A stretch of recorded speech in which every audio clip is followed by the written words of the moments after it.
Hi, thanks for stopping by the website. I'm Steve Weigel. Last month I gave you a tour of the Zionsville store, and this month I'd like to give you a tour of Windows 7, Microsoft's new operating system. We're pretty excited about it. We've got it in stock. We've got new computers, notebooks in stock with Windows 7 already on them. It's got a lot of nice features. I'd like to show some of them to you. Come on, let's take a tour. One of the first things you'll notice in Windows 7 is on the taskbar you have this little folder, which is Libraries. Libraries give you quick access to your documents.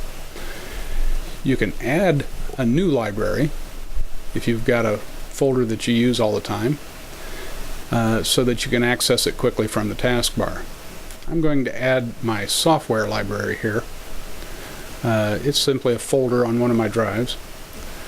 So you just create a new icon, tell it where the folder is, and select it, include that folder, apply, and say OK. You can also do this, get to your files quickly by creating a favorite. Just drag and drop in your favorites. Whenever you open the libraries, it's right there on your left hand side. Now you can access those files by clicking on your favorites or by going into the library and clicking on the software library. Another thing you can do is add to the taskbar. It's very simple. Pick a program you'd like to have on your taskbar, right click on it, and choose Pin to Taskbar. It shows up. You can arrange them in any order you want by just dragging them to where you want them to. And now you can open that program with a single click. I'll show you that one more time. Let's add the notepad. Simply open up the All Programs, find the application you want to add, right click on the application, and click Pin to the taskbar. Put it where you want it on the taskbar, and again you can open it with a single click. One of the problems with Windows Vista was user account control. User account control is this little pop-up that drove everybody crazy. It was very intrusive, and it exists in Windows 7 also. However, they've adjusted it so it doesn't get nearly as bad. Moreover, they've given you the ability to adjust it even more. In Windows Vista, it was either on or off. But here in the Windows 7 control panel, you can go to Change User Account Settings, and you get this sliding bar that allows you to adjust it and set it wherever you want it. In Vista, the default setting warned you every time a program made a change to your computer, and also any time you made a change to the computer. Each time the computer would dim the screen, and it wouldn't let you do anything or see anything until you approved or disapproved the action. In Windows 7, the default allows you to make changes, but it still dims the screen and warns you if a program makes a change. If you set it to the next level down, it won't dim the window when it pops up, and it doesn't drive you as crazy. If you're an advanced user like I am, or if you use a lot of programs designed for Windows XP, you can set it to Never Notify, and it won't bother you anymore. However, if you do set it to Never Notify, you will have to restart your computer before it takes effect.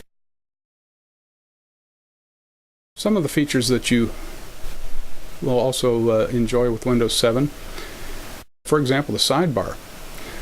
The widgets are no longer required to stay on the sidebar. You can drag them anywhere you want on your desktop, whatever suits you, and leave them there. They'll stay there forever if that's what you like.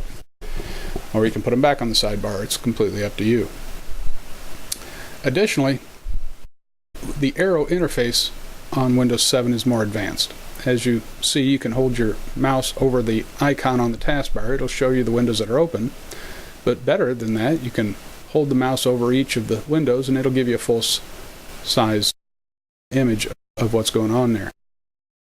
If you click on the image, it then opens the window and leaves it there.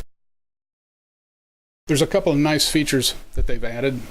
Sometimes when you've got a lot of windows open, the desktop gets cluttered, you have trouble finding things. And so here I can't get to my windows, I've got to minimize and I've got to roam around trying to find my window. Windows 7, you just give the window a shake and all the other windows are minimized. You can also drag the window from the center over to the side and dock it. It'll take up half the screen automatically. So you can easily use this feature to work on 2 documents at the same time. All you'd have to do is drag them away from the side and they go back to their original size. You can also drag it to the top of the screen and it fills the window. Here you have to restore to the smaller size the same way you've always done it. Another feature that I find really fun is the fact that the icons on the taskbar have a live image. So in this case, we've got a video running here. You hold your mouse over it, you can see the video actually working in the taskbar. Hold your mouse over it and it brings it up, clears the screen so you can see it clearly.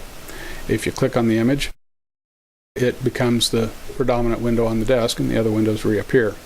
Again, give it a shake, the other windows disappear. Now, a lot of people are worried about going to a new operating system because maybe you've got some older programs that might not work in Windows 7.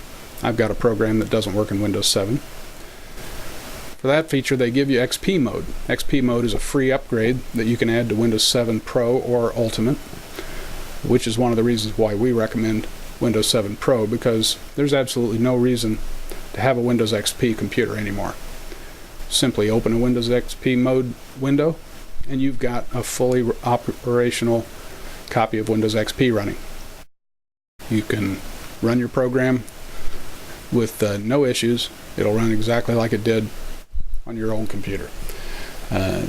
Here, this program's fully functional. I'm able to navigate through it. There's no real delays in the function of the system. I can watch it. I can edit videos with that program if I care to.